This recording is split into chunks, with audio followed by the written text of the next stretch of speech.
When did making plans get this complicated? It's time to streamline with WhatsApp, the secure messaging app that brings the whole group together. Use polls to settle dinner plans. Send event invites and pin messages so no one forgets Mom's 60th. And never miss a meme or milestone. All protected with end-to-end encryption. It's time for WhatsApp. Message privately with everyone. Learn more at whatsapp.com. This episode is brought to you by State Farm. Listening to this podcast? Smart move.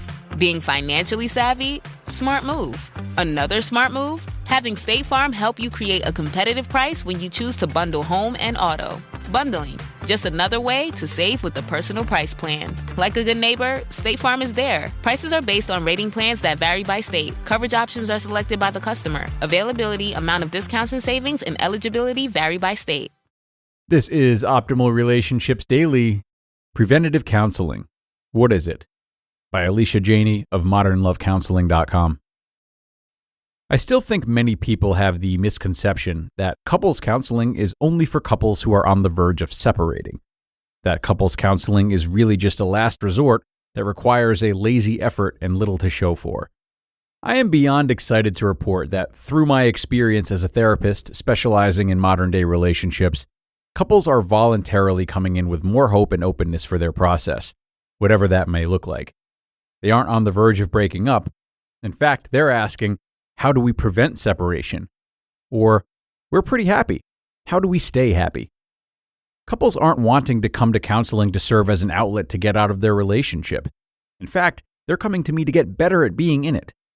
Because of these couples, I've approached this concept as preventative counseling, preventing the seemingly inevitable doom of breaking up or divorcing only a few years after committing themselves to each other in a once fulfilling and happy relationship.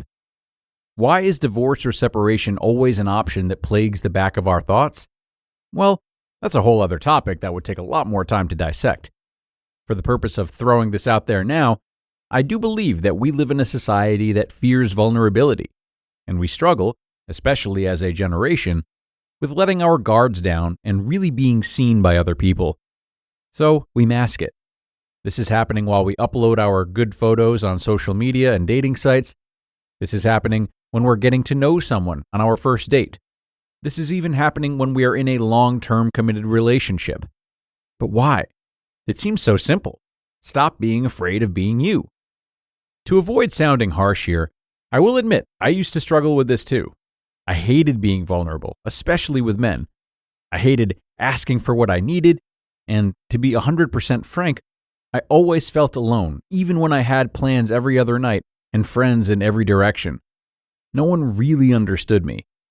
I was tired of living in a fog where I was only portraying 45% of my true self to everyone, especially when 35% of it was usually intoxicated in some form or reacting uncontrollably to emotions that I myself was not prepared to face.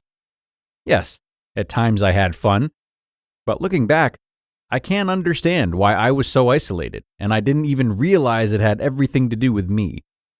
How did I expect others to get me and really care about me if I couldn't even let them in? I think many of my clients can relate to this, and most are coming in with the same isolating stories, even in their current long-term relationships. Because divorce and separation are always on the table, I think we tend to forget the true meaning of commitment. We want all the bells and whistles without having to personally work hard for them.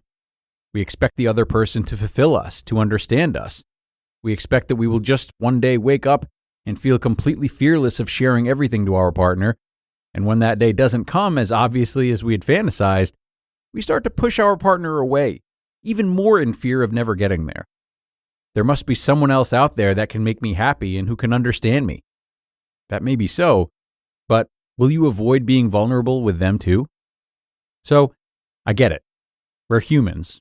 We are a product of living in a very privileged but inattentive society, and we can successfully strive in so many ways without having to admit our faults, failures, and insecurities to anyone, not even ourselves. Fake it till you make it, right? Well, maybe in your career that has been a helpful mantra to live by that has shown you successful outcomes.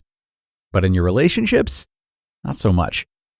I think we should start to realize that the more we fake it in our relationships, the more we mask our authentic selves to each other. And that will only continue to lead us feeling more isolated and misunderstood as human beings.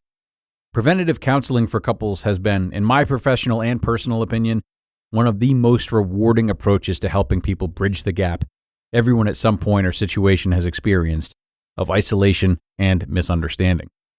I help couples gain the necessary tools that allow them to build a stronger, deeper foundation that secretly connects them in a much more meaningful and authentic way, thus preventing the easy go-to solution of breaking up and continuing the same cycle in their next relationship. You just listened to the post titled, Preventative Counseling, What Is It? By Alysha Jeney of modernlovecounseling.com. When it comes to what your family eats and drinks, you know your choices matter. You're the expert because you know what fits your life. And getting it right starts with good information. That's why America's beverage companies are sharing more information about our ingredients at goodtoknowfacts.org. No spin, no judgments, just the facts straight from the experts for more than 140 beverage ingredients. Visit goodtoknowfacts.org. At Sierra, discover great deals on top brand workout gear, like high-quality walking shoes, which might lead to another discovery. 40,000 steps, baby. Who's on top now, Karen? You've taken the office step challenge a step too far. Don't worry, though. Sierra also has yoga gear. It might be a good place to find your zen. Discover top brands at unexpectedly low prices. Sierra, let's get moving. Wonderful post from Alysha today. Thank you so much to her for that. Preventative counseling, as she's referred to it, is indeed such a wonderful measure, and it goes such a long way in dismantling the stigma surrounding counseling and therapy. So definitely consider it, and remember, too, that there is no reason to associate Alysha's teachings here today with only couples counseling. So this can be great on an individual level, too, if things are generally going well and you're just looking to supplement your life or maintain, or perhaps prepare for anticipated changes on the horizon. You might also consider this as a business owner, for example. If things are going well business-wise, you might talk to a counselor or an executive coach, perhaps, about how to keep improving as a communicator and a leader. So I'm certainly of the belief that there's never a bad time for this type of work, unless, of course, it is work that you're not willing to do, or there are changes that you're not willing to make. So consider what preventative counseling might be best for you right now. It is time to wrap things up here on ORD and say goodbye to another episode, sadly. But I hope this episode got you thinking. I hope you have a great rest of your day, and I look forward to seeing you again tomorrow for more content. That's where your optimal life awaits.